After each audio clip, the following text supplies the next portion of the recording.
咁啊講咗港人北上生活感內㗎，最主要梗係講你住邊啦，係咪先？咁我就今日就帶大家睇下我屋企係點嘅。咁啊，就呢度咁啊，我呢度特別啲嘅。咁佢要通過呢個後門咁嘅位置，即係佢喺個房度，先入到我哋呢度啦。咁呢度就幾特別嘅，咁變咗呢啲就可以啲公共嘅地方就霸佔成為私人嘅空間啦。好啦，我哋入去 ，Let's go。呢兩個咩嚟嘅？呢兩個係一個鞋櫃，係啦啲鞋櫃。入嚟呢度。佢見到我嘅擺設啦，咁啊冇乜特別嘅，咁啊真係一眼望到就係望到我哋嘅騎樓先嘅。咁啊客廳呢邊，客廳望一望呢邊，張台幾靚啦，新買嘅。咁啊轉過嚟呢度就係廚房噶啦。咁廚房其實都好實用嘅。咁我哋入去睇睇。廚房咁啊呢度望到 U 型嘅櫃啦，好實用，好多位可以擺你嘅電器。微波爐啊、氣炸鍋啊、電飯煲啊，全部都可以擺晒喺呢度。咁出翻嚟之後咧，又望到個廳啦。咁啊，我就擺咗我個廳就特別啲，玩咗兩邊嘅。咁可以呢邊睇投影機啦，就睇戲睇 Netflix 啊咁啊。咁啊呢邊有個電視，咁你一樣可以睇戲睇 Netflix 嘅，但係我就通常呢邊打機多少少咁樣咯。咁呢度又擺咗個雜物櫃，後邊有個雜物櫃咁樣啦，就擺啲風水擺件啊、飾物咁樣。咁再過嚟呢度出去，咁就出去我哋嘅騎樓啦。咁騎樓呢邊擺有啲流水嘅擺設咁樣啦。咁啊望出去仲係望內園景，咁都好清幽下嚟其實都。咁啊綠化都好多，望落去都係舒服嘅空間。咁我哋呢度租呢度咧，咁佢就有咁都有啲櫃啦，可以放下你啲嘢咁樣啦。咁另外有埋洗衣機㗎。咁洗衣機咧，仲有個呢個掛架，佢幾好嘅，佢可以落嚟上去咁樣嘅。咁呢度係我租嘅時候咧，就已經有埋嘅嘢嚟嘅。咁睇我哋主人房先，主人房非常之整齊啦，拍嘢嘅緣故，咁非常之整齊，有張床，側邊有個窗台，咁我哋擺啲嘢去坐下、hea 下咁樣啦，咁有個電視。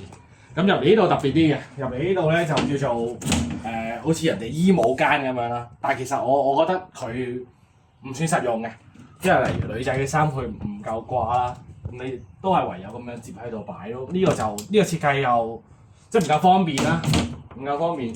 佢掛衫咧呢度咧啱啱好掛到嘅，但係佢轉角位嘅話咧，其實就掛唔到嘅。啲褲打斜掛㗎，其實就我覺得呢個位就係佢呢度嘅唔方便。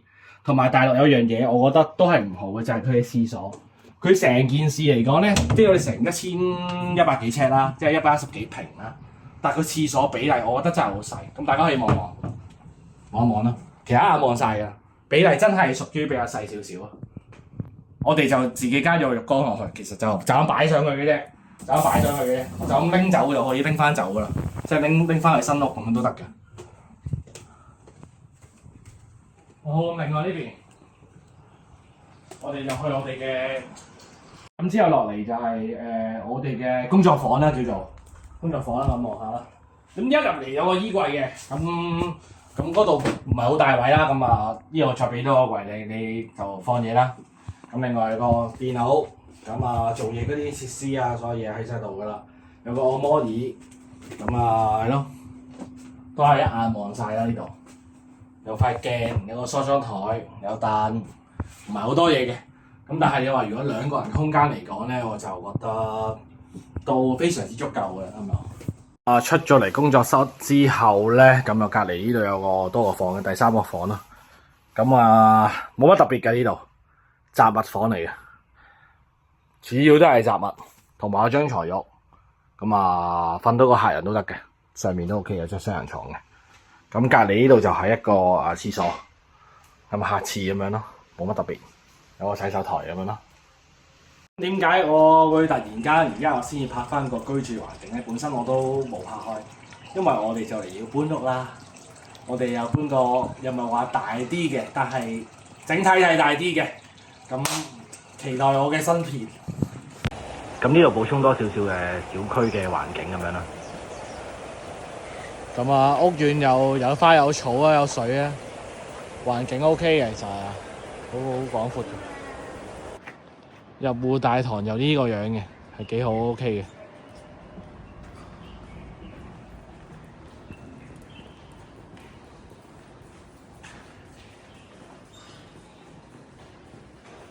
咁返屋企先，下次見，拜拜。